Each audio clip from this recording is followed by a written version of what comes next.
What comes to mind when you think of paradise? Do you think of palm trees, a sunny beach, turquoise water, and maybe an icy caipirinha? Well, that's the vibe of today's video featuring the Brazilian island of Fernando de Noronha. Fernando de Noronha is a volcanic archipelago and World Heritage Site located 200 miles off the northeastern coast of Brazil. It's a remote, tropical island with enough beaches and marine life to make Hawaii jealous. While Noronha is much smaller and the infrastructure isn't as robust, it's often compared to Hawaii and is a top destination for Brazil's rich and famous thanks to its luxurious, sunny beaches.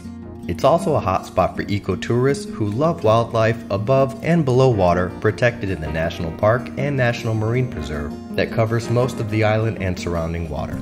So, pack a swimsuit, grab your coral-safe sunscreen, and maybe a snorkel because we're counting down the best beaches and other things to do in Fernando de Noronha, Brazil.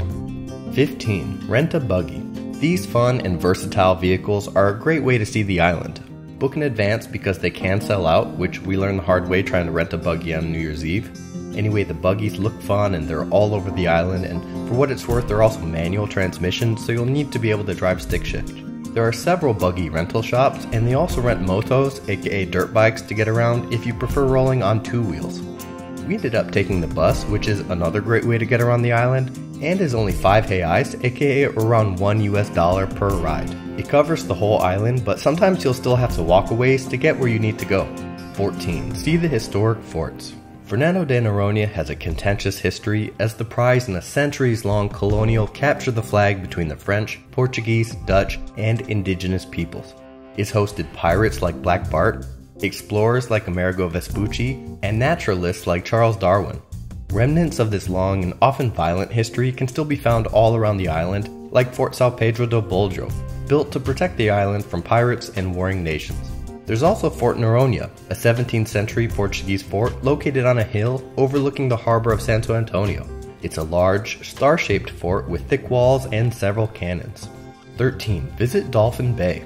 Located on the western side of the island, Dolphin Bay is a great place to see, yes, dolphins, believe it or not. It's home to a population of spinner dolphins, which are known for their acrobatic displays. You can often see the dolphins swimming and playing in the water right from shore or the neighboring cliffs, though you might want to bring some binoculars or even take a boat tour to get a better view. 12. Visit the Shark Museum. Up near the northern tip of the island is the Shark Museum. We were a bit skeptical, but it's nicer than we thought and makes for a fun way to spend an hour, especially if you're already planning to be up by the port area. Inside the small museum are several real jaws of different shark species, like the tiger sharks common to the area. On the wall are detailed descriptions and historical facts about different sharks, written in both English and Portuguese. The museum has a gift shop and a few cool selfie stations with the ocean in the background, including a big swing, a Poseidon chair with trident, and a mermaid pose, all of which we definitely took advantage of. We almost didn't make it to the Shark Museum, but we're very happy we ended up going. 11. See the baby sharks and other marine life at Baía do Sueste. Speaking of sharks, Baía do Sueste is a great place to see living sharks as well as sea turtles, rays, and even dolphins. It's part of the national park, as is most of the island, so just remember to get your mandatory park pass to enter. As of a few years ago, swimming and snorkeling is no longer allowed in Baía do Sueste, but it's still worth visiting as you can stroll the soft, sandy beach and enjoy seeing the gorgeous scenery and baby sharks right from the water's edge. We must have seen at least a dozen baby sharks. 10. Hike the trails. There's so much natural beauty on the island, and often the best way to take it all in is on foot. Trilho do Pequeno is a moderately challenging trip to the island's highest point. The trail is just under 2 miles and goes through dense native forest before reaching the peak, where you can see gorgeous 360-degree views of the tropical island. One of our favorite spots was Sueste Viewpoint on the São Joaquim do Sueste Fort Trail. It has a nice view of Sueste Bay and all the unique rock formations in the water. There's also a small cave and remnants of an old fort with big rusty cannons. Whichever trails you decide to do, make sure to check in advance to see if reservations and guides are required. 9. Go scuba diving or snorkeling. As a UNESCO World Heritage Site with well-protected marine life, Fernando de Noronha is a scuba diving mecca, and not just for Brazil but the entire world. Whether you're an experienced diver or just a curious beginner, there's so many ways to encounter the kaleidoscope of colorful fish and coral. You can see angelfish, dolphins, sea turtles, manta rays, sharks, and more in this colorful underwater paradise. There are underwater caves, drop-offs, shipwrecks like Naufragio do Porto, and plenty of biodiversity. Top places to scuba dive include Cebolas Reef, Cabeça da Zapata, Pedras Secas, and Ilha dos Meio. For snorkeling, try Baía do Sancho, Cacimba do Padre, Atalaia, Baía dos Porcos, and Cacimba do Paquira. Forgive my pronunciation on all of that. 8. Eat seafood. I don't think I need to spell it out, but when you're on an island surrounded by ocean, you should try the seafood. Northeastern Brazil has amazing seafood dishes like moqueca, vatapá, and camarão na moranga. Some of the best places to get seafood on the island include Chica da Silva, named after a former slave who became a powerful figure in 18th century Brazil. The restaurant Chica da Silva embodies the spirit of its namesake, bold, passionate, and deeply connected to the land. I love their bao de dois, a meaty, cheesy rice and bean dish, which I know isn't seafood, but it was amazing. Restaurante Cacimba Bistro is another upscale restaurant that offers a modern and sophisticated take on classic northeastern Brazilian fare, with locally sourced ingredients and fancy cocktails to boot. We loved it, even if it was a bit pricey. Mare Camina com Vida was one of our favorite restaurants on the island, and offers great bang for your buck. It has a delectable fusion of Asian and Brazilian cuisine, with a strong emphasis on fresh, local ingredients. The poke bowls are awesome, the ambiance is delightful, and the owner was super friendly. 7. Lounge at Praia Cacimba do Padre. Some of the most beautiful beaches are on the northwest coast of Fernando de Noronha. We grouped all of these beaches together at number 7 because some of them are directly connected, they neighbor each other, and they share a lot of the same amenities and characteristics.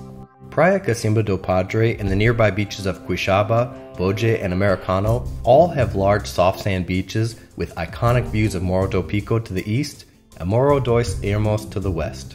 These are popular beaches, perfect for swimming, lounging under a rented umbrella, playing foot volley with seemingly any Brazilian because they're all basically professional footballers, or you can even try surfing. Beachside vendors serve up acai bowls, fresh coconut water, and espetinho, aka Brazilian shish kebabs. Praia Cacimba do Padre and neighboring beaches Quixaba, Boje, and Americano are somewhat close to a few of the posadas, aka the Airbnb-like mini hotels that dominate the island, and any one of these beaches are perfect for watching the sunset over the endless ocean. But if I had to choose one of the bunch, it would be Cacimba do Padre. 6. Lion Beach. On the southeastern coast of the island is beautiful Lion Beach, named for the unique rock formations just offshore. Lion Beach is more secluded and often less crowded than the more popular beaches on the north coast. But the serenity doesn't mean this beach lacks what matters. Lion Beach features a wide stretch of soft sand, relatively calm waves, and is surrounded by dramatic cliffs. From January to June, the beach becomes a nesting ground for green sea turtles seeking to lay their eggs. 5. Snorkel in the natural pools at Praia do Atalaia via the Atalaia Trail. This is perfect for families and beginners. The trail itself is an easy 1-mile hike on a maintained path through native vegetation, but the real reward is the sandy beach and protected natural pools that are ideal for snorkeling. Besides making epic formations like Ilha do Frade, the hardened volcanic rock also created a barrier protecting the calm, shallow tide pool from the otherwise relentless ocean waves. Here you can see colorful fish, coral, crabs, and the occasional octopus. Due to the protected marine habitat, access to the locked trail and snorkeling at Praia do Atalaia requires a reservation and happens under observation by a park guide. You have to bring your own snorkel gear, but these can be rented many places around the island, including in the town center, near the port, and near the Atalaia trailhead. 4.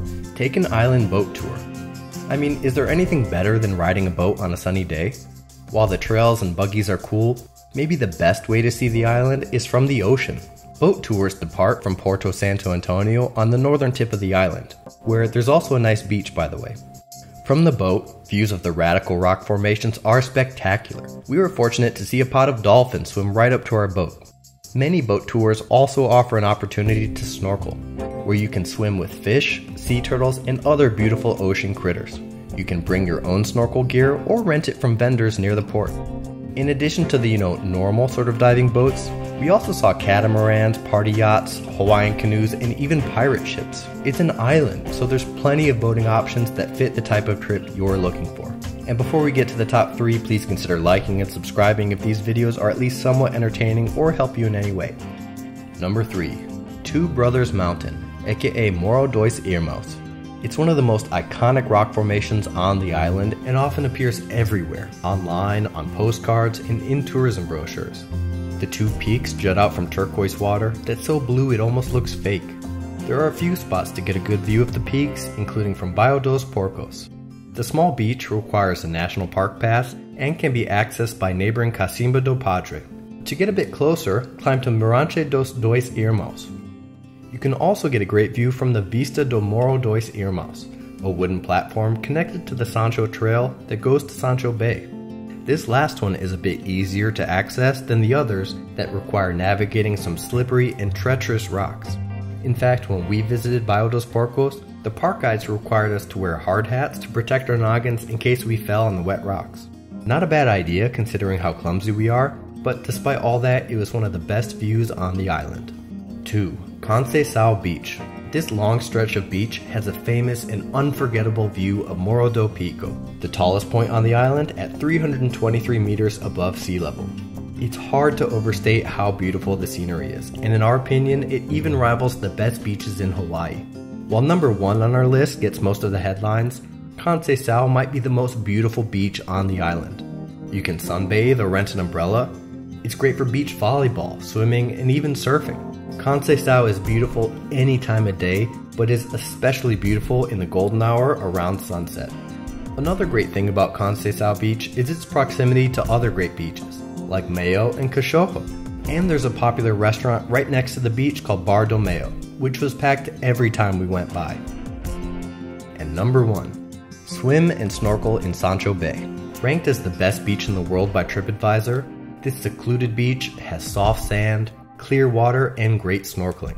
On top of that, it never gets too crowded as they limit the number of visitors per day and require timed entry permits. Sancho Beach is surrounded by steep cliff walls, making it feel like your own personal piece of paradise. The beach can only be accessed in 2 ways, by boat or by taking a series of ladders down a narrow crevice in the rock. It's one of the more adventurous things we've ever done, and I barely fit in with my backpack. But the reward for venturing down to the beach is a beautiful, secluded cove with great swimming, sunbathing, and snorkeling. The water is stunningly blue, and the sand is perfect. But does it live up to the best beach in the world hype? That's hard to say, because we haven't visited every beach in the world, but I do believe it deserves to be in the conversation.